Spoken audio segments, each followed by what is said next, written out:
1. Menyampaikan info tidak lengkap ke tim lain. Kadang karena buru-buru, kita cuma kasih sebagian info ke tim lain, misalnya tanpa detail waktu atau tanggung jawabnya siapa. Akibatnya, tim bisa salah paham atau malah nggak gerak sama sekali. Solusinya, pastikan informasi yang disampaikan jelas, lengkap, dan kalau perlu pakai poin-poin biar nggak ada yang kelewat. 2. Mengirim email ke alamat yang salah. Salah kirim email itu bisa banget kejadian, apalagi kalau nama penerimanya mirip-mirip. Masalahnya, informasi bisa bocor atau nggak sampai ke yang seharusnya. Solusi praktisnya, selalu cek ulang alamat email sebelum klik kirim, terutama kalau isi emailnya penting atau sensitif. 3. Terlambat membalas email penting. Lupa atau sengaja nunda balas email penting bisa bikin kerjaan orang lain ketahan, bahkan kelihatan nggak profesional. Solusinya simpel, atur notifikasi email penting dan sediakan waktu khusus buat cek dan balas email setiap harinya, meskipun cuma sebentar. 4. Tidak melakukan follow-up ke pihak terkait. Nungguin orang jalanin tugas tanpa follow-up itu ibarat nungguin tukang galon datang tanpa ditelepon dulu. Bisa-bisa nggak jalan. Solusinya, catat setiap tugas yang perlu di-follow-up, terus kasih reminder dengan cara yang sopan, entah lewat chat, email, atau langsung. 5. Menggunakan bahasa tidak profesional. Kadang karena udah akrab, gaya ngobrol di chat kerja jadi terlalu santai atau bahkan bercanda berlebihan.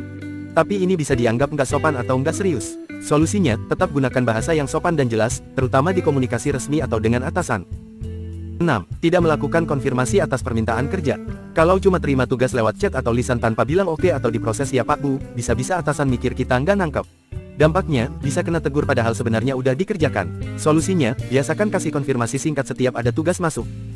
7. Tidak mencatat permintaan verbal dari atasan. Permintaan lisan sering banget dilupakan kalau nggak langsung dicatat. Ujung-ujungnya, tugas nggak dikerjain atau hasilnya salah.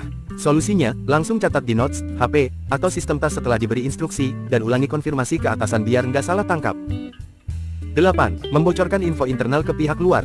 Kadang tanpa sadar kita cerita hal-hal kantor ke teman atau vendor di luar. Padahal, itu bisa termasuk info sensitif. Dampaknya, bisa jadi konflik internal atau merusak reputasi perusahaan.